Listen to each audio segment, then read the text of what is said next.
Coffee, Cows and Crops is produced by the Peace Country Beef and Forage Association and hosted by Extension Coordinator Johanna Murray. On this podcast, we discuss management practices and research results with scientists, ranchers, researchers, and farmers. We strive to share innovative information and farming practices supported by sound science and practical wisdom. So grab a cup of coffee and let's get learning.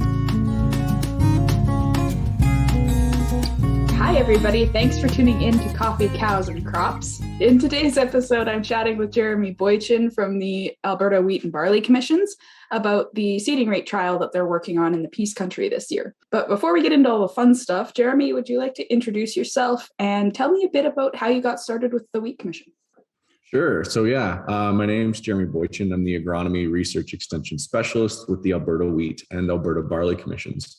So my role is to help extend research results, agronomic research results that we would fund through levy dollars. So research is a huge part of what Alberta Wheat and Alberta Barley do.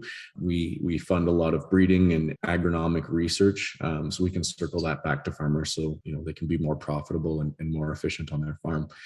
So my role is to take those results and translate them into various forms like podcasts or in our newsletter and tech sheets and field days and things like that. So, I started my career in Ontario. I grew up on a small horticulture farm. We had about 100 acres of pretty much every fruit and vegetable we could grow in southern Ontario. So raspberries and strawberries and corn and eggplant and tomatoes and potatoes and everything.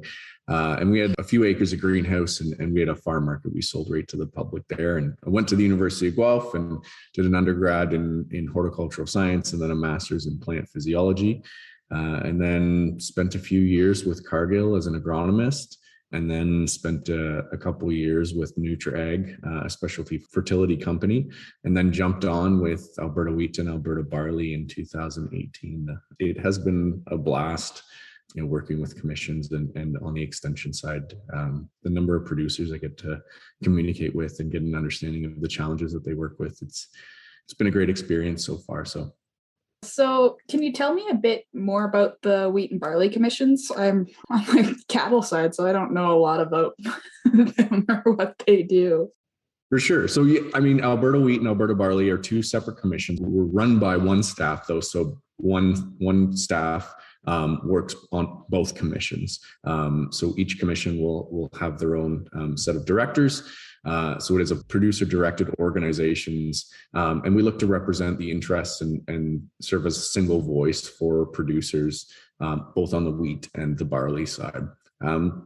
So I mentioned that research is a huge focus of the commissions. So agronomy and genetics, so a large proportion of the levy dollars goes towards funding research on the wheat and the barley side. We also put a lot of focus into wheat markets and making sure that we're communicating about market opportunities and having discussions on the market side to help make sure that there's a good opportunity to sell that grain as well. Extension, again, which is a huge portion of my work, making sure we're making those research results available for producers to utilize. But we also work heavily in the policy side as well. So communicating and working with government to make sure that they're understanding kind of the needs and the impacts of producers when it comes to policy. And we also look to work on business management tools. So we try and hit a large facet of different things to make sure that we're increasing kind of profitability at the farm gate for farmers. Awesome.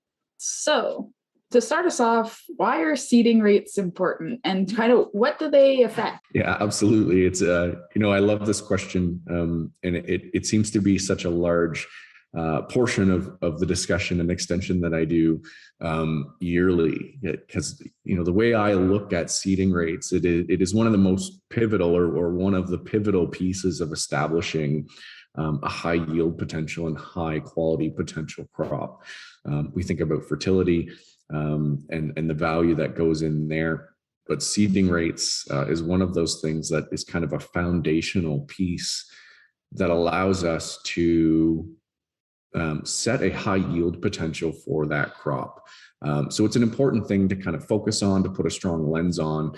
And there's a few different reasons why that producers can kind of think about when they're thinking about taking the time to address seeding rates and making sure they're targeting appropriate seeding rates. So yield potential is huge. There's been a variety of different research done over the past 20, 30 years to show that increasing seeding rates, up to a certain point, will increase yield potential and increase quality. More recent research has shown that yield stability is also a big piece of higher seeding rates. So at higher seeding rates, we're seeing more consistent higher yields, where at lower seeding rates, when conditions vary, we're more likely to see variable response in that crop, and we're just not able to rely on a higher yield potential. Weed competition is a big proponent of this. Weeds they're going to continue to be an issue as we move forward. When we set up a higher yield or a higher seeding rate crop, that crop is more competitive with weeds in the field, up to a certain point, but that crop will compete with those weeds, kind of drown them out, and have them be less of a yield or quality impact, or harvest management impact in the end. There's also the kind of crop evenness and tiller number aspect of this. So Alberta has a relatively short growing season. And when we think about trying to capture the most yield in that relatively short growing season, we're really targeting a lower amount of tillers on each crop or each plant. So when we look at winter wheat and some of the longer growing season or longer growing areas of the world, one of the targets is to get as many tillers out producing as much yield as possible, because they have 11 months to grow that crop, and more tillers means more yield. But when we're in a shorter season like Alberta and Western Canada, those later tillers do not have the time to mature completely, and they're more likely to pull energy away from main head tillers, reducing yield and potentially reducing quality and impacting harvestability. So what we've seen with higher seeding rates is that there are a higher proportion of main head tillers that are able to finish in time, assuming there isn't some kind of catastrophe in terms of weather, which we always deal with, every once in a while. But when we target those higher seeding rates and we get a higher proportion of main head tillers, which typically have more kernels on them, they're more plump, there's more yield potential there, we're better able to reach that level of maturity for harvest at a higher yield potential. So when we see lower seeding rates, there's more opportunity for secondary tillers, which can reduce yield and reduce kind of time to mature, or increase time to maturity and potential harvest issues. The other thing we can think about is evenness of the crop. When we're putting in higher seeding rates, there's less secondary tillers. There's less plants in the field that may be misaligned in terms of timing, because all of those plants are sitting relatively at the same stage. But if we have a lower seeding rate and we have a lot of secondary, tertiary, and late tillers, their leaf stages are a little bit different. Their head emergence timings are a little bit different. So when we're applying things like fungicide at head timing or flag leaf timing at the higher seeding rate, we are applying on a more even crop. So when we're targeting flag leaf, we're more likely that we're hitting every flag leaf or a higher proportion of flag leaf than if we have a lower plant stand crop, where things are a little bit more variable. And this, again, plays a role in flag leaf timing, fungicide application, head blight timing when we're managing fusarium head blight.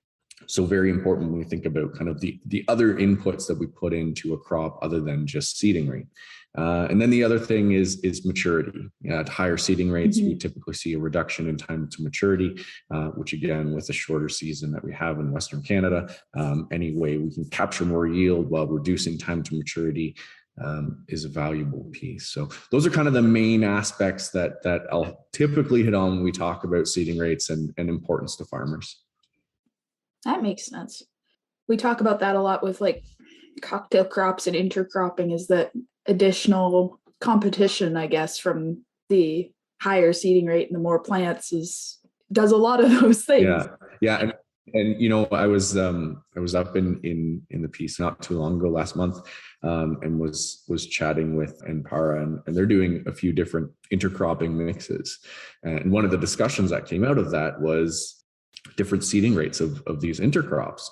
You know, which seeding rate do we go at for this crop and this crop when we're mixing them together? Well, one kind of outcompetes the other, and one isn't as competitive, so we need to increase the seeding rate of that. And you know, it all ties into that. You know, which weeds are we competing with, and how do we kind of push that or increase the competition of our crop to kind of drown that out as much as possible, while obviously still being profitable, because you can't just go at 1,000 seeds per meter squared and expect it to kind of, you know, make up for itself in terms of yield. There's going to be that balance of, okay, what am I dealing with in terms of weed competition, and what's actually going to be economical to put in the ground and maximize yield potential.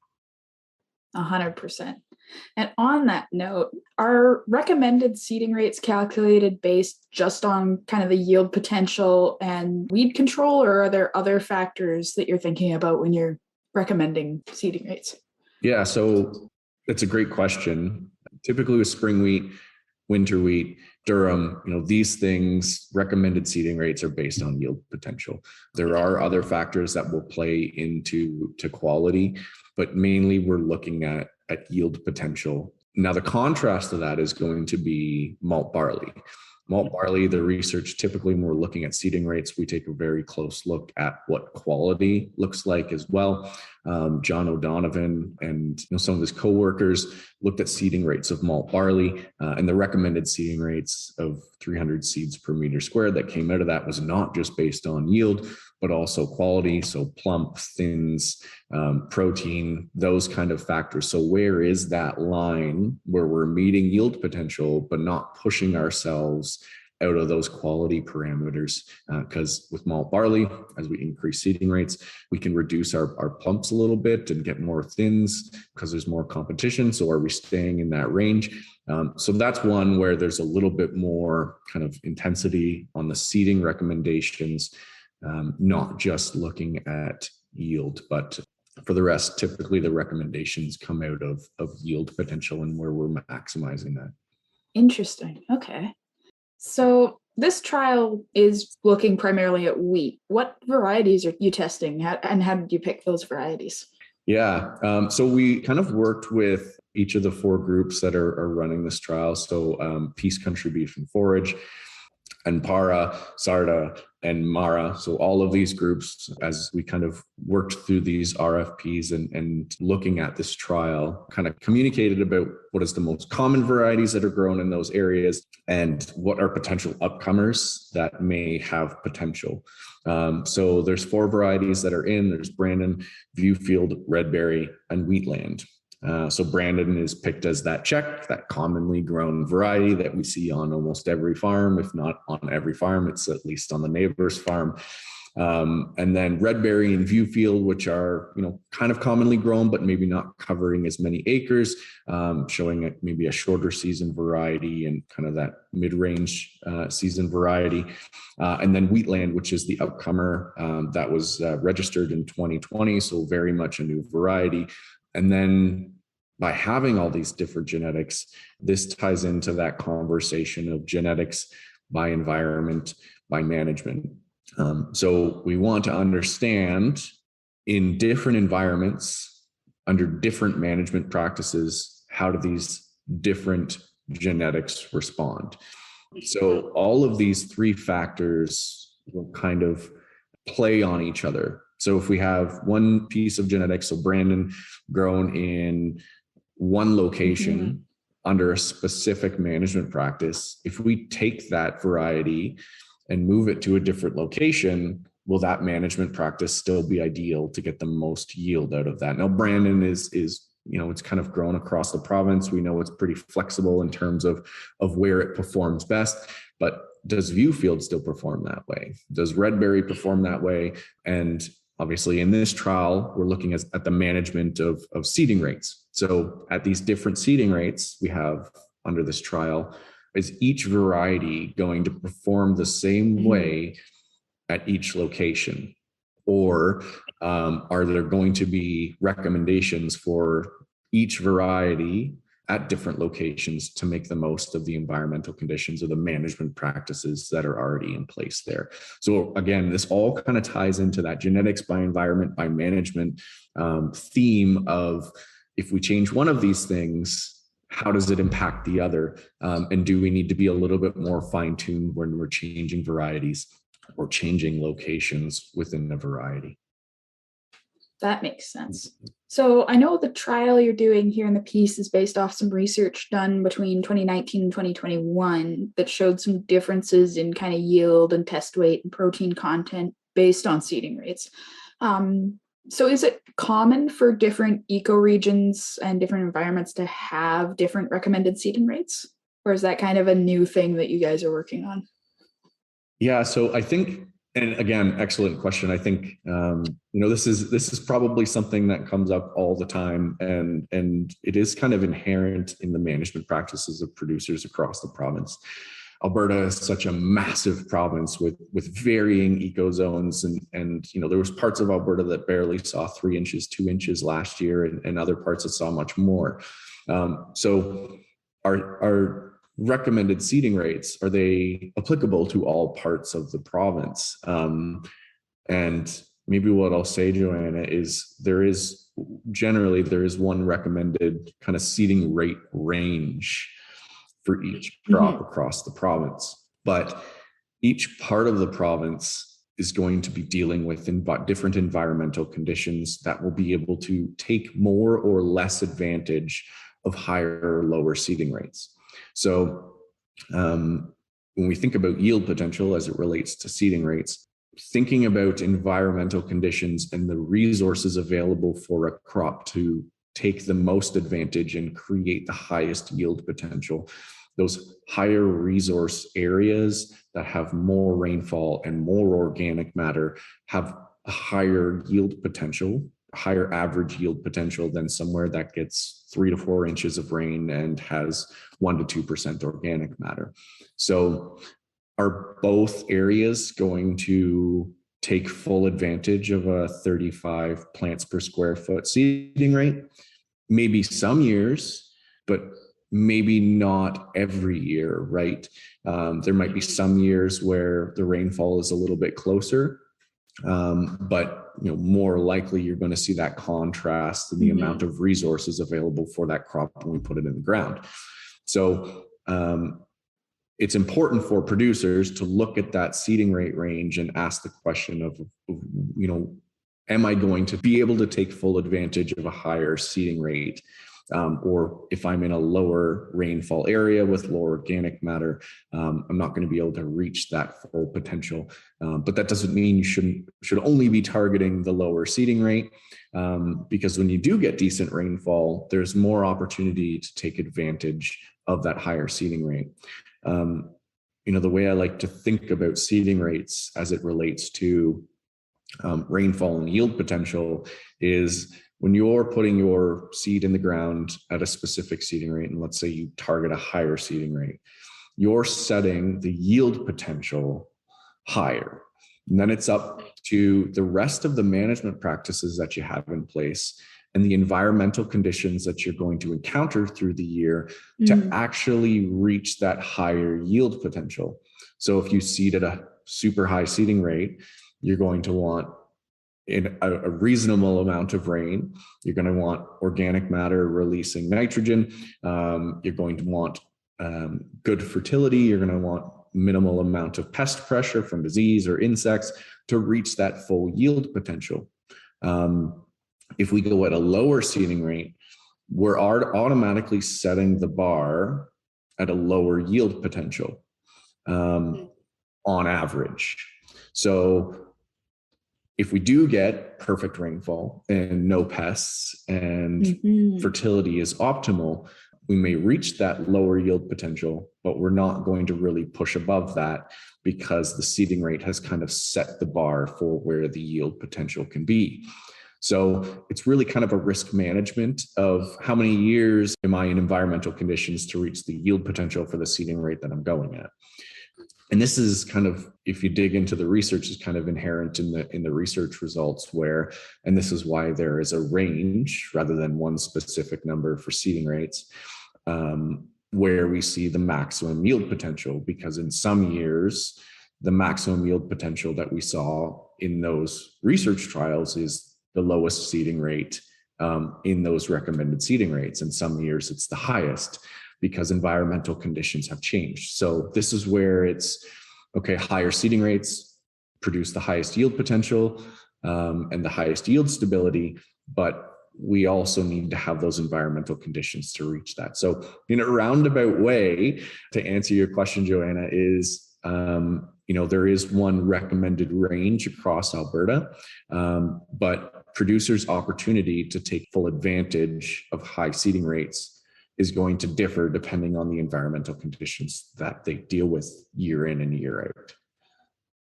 Right. That makes some sense. All right. So now, having got through the really big, complicated one, what seeding rates are you testing and how did you pick that range to test? Yeah. So the seeding rates that we're testing in this trial is 25, 30, and 35 seeds per foot squared, or 250, 350, and 300 seeds per meter squared. This is within the typical recommended range, but a wide enough range that we expect to see some differences in results.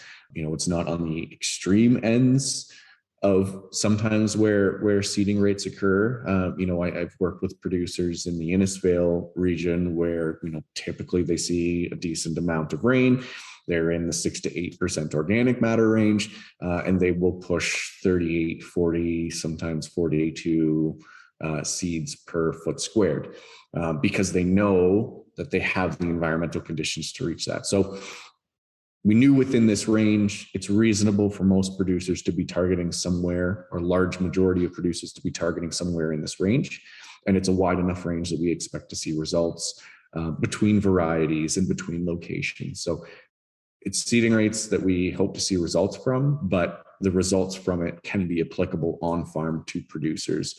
If we threw in a 50 seeds per foot squared and we saw, whatever results we're going to see, typically that's not going to be economical for producers to be putting that much seed into the ground, especially at the price we had last year. So we wanted those seeding rates to be reasonable for adoption, depending on the results we get from these trials. All right. So what sort of measurements will you be using to compare between these seeding rates? I know you've kind of mentioned a bunch of the metrics that you use, but what will you be measuring in this trial? Yeah, there's a few different measurements that we want to take from this to get an idea of whether it's something that's valuable to producers. Obviously we want yield. We want to know whether this is impacting yield. That's going to be one of the most important, but also 1,000 kernel weight. Is there an impact on 1,000 kernel weight, test weight, moisture, grade, and protein, days to maturity, and then if there's any lodging that's occurring. So these are going to be the main factors that we'll look at and be able to hopefully provide results on at these different seeding rates with these different varieties.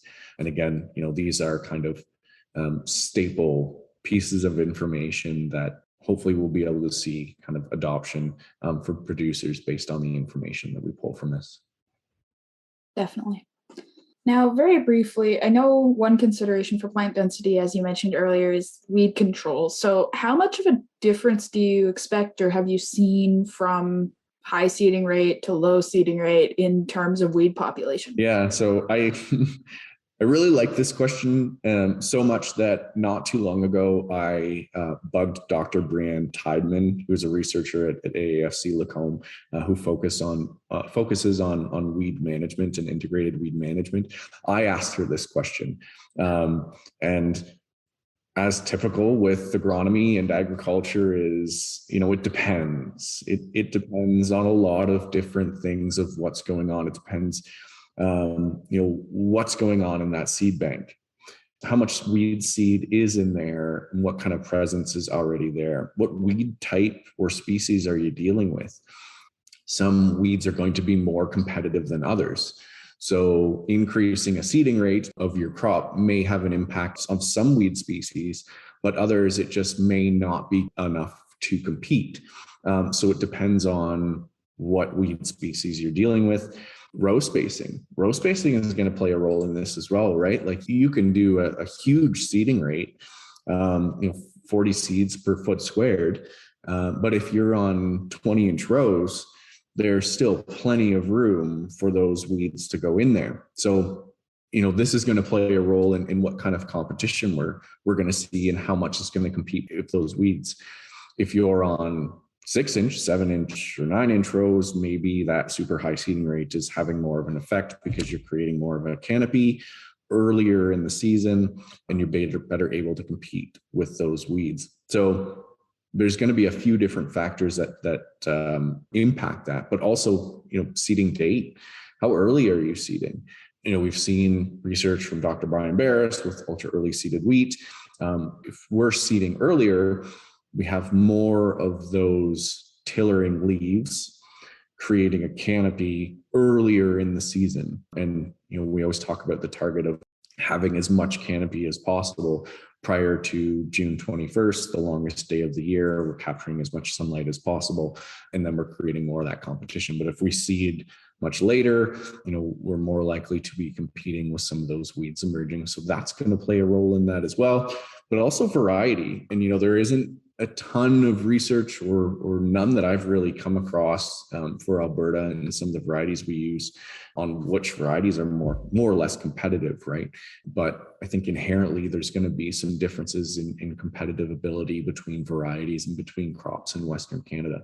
So all of these things are going to play a role in weed competition. And to say that there's a specific rate that's going to increase your weed competition or up to this point, it's going to increase your weed competition, I think is simplifying the concept a little bit too much.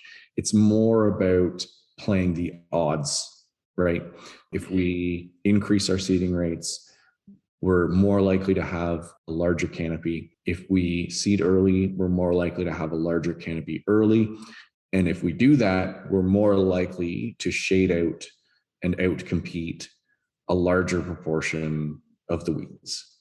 So this is just playing the odds in your favor. It doesn't mean you're going to outcompete every weed, but you're going to increase your opportunity to compete with those weeds. And we talk about winter wheat being an opportunity to kind of outcompete with more weeds or even hybrid rye, right? We see that in the fall. By the time spring comes around, especially with hybrid rye, you have a very good soil coverage. You're outcompeting a lot of those weeds and you're going to get those more competitive weeds, but your weed profile that you have to control for is going to be a little bit more narrow and it's going to be less of an issue impacting your yield. So this is the same kind of process. We're thinking about spring seeded cereals. We're just playing the odds in our favor to be more competitive. Interesting. So for anybody who's interested in the results of this trial, where can they go to find information on it? I know PCBFA will probably have it in our annual report, but yeah. And once everything is harvested and we get the results from you guys, we'll be sharing that in our newsletter as well. So whether you're following any of the groups that are conducting these trials or us, you'll likely get it sent to your inbox in some way.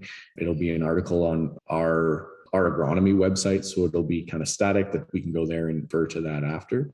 And if not, I'm sure you can bug either of us, Joanna or myself, and we'll be able to share those results for you. So yeah, I'm excited to see what comes of this. Me too. All right. Before we wrap up, are there any other links or projects you'd like to mention before we sign off? Yeah, so there's two pieces that I think tie in very well to this. Alberta Wheat and Alberta Barley produced a new seeding rate calculator for this past year. So producers can use it to calculate the appropriate seeding rate they want to target. It has all the recommended seeding rates on there as a reference, but there's also tons of other information that's available there on that webpage. The impacts of different seeding rates, which we've mentioned here, but it will go into more detail. There's more detail on seeding best management practices, maybe under different conditions, under dry conditions, under late. So there's tons of resources there. Even assessing plant stands. The one thing we didn't get into today, Joanna, is assessing your plant stand. It's one thing to seed based on 1,000 kernel weight and then targeting this. You put it in the ground and then you never go back and check to see how much come up. That's the other half of what I talk about a lot in the spring is kind of following up and seeing what actually emerged. You can seed based on your 1,000 kernel weight and based on the expected germination of your seed test, but mortality between germination and emergence can vary depending on your field, environmental conditions, your seeding management practices, what type of seeder you're using. So knowing in general what is going on your farm, in your fields for emergence mortality is going to help you better align your seeding rate targets. But that's a whole nother can of worms that we'll go into. But you can go to albertawheatbarley.com/seeding rate calculator. And then the other thing is our Growing Point newsletter. This is a monthly newsletter that we try and put out timely agronomic information based on research that we funded and historic research. So that way producers have access to kind of timely information in season. And we also do out of season as well. So that's the Growing Point. So albertawheatbarley.com/the Growing Point. So 2 great resources that we put out. And yeah, I think that's it, Joanna.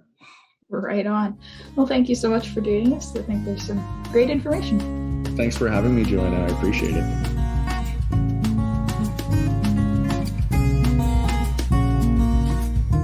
Peace Country Beef and Forage Association is a research and extension group based out of Fairview, Alberta.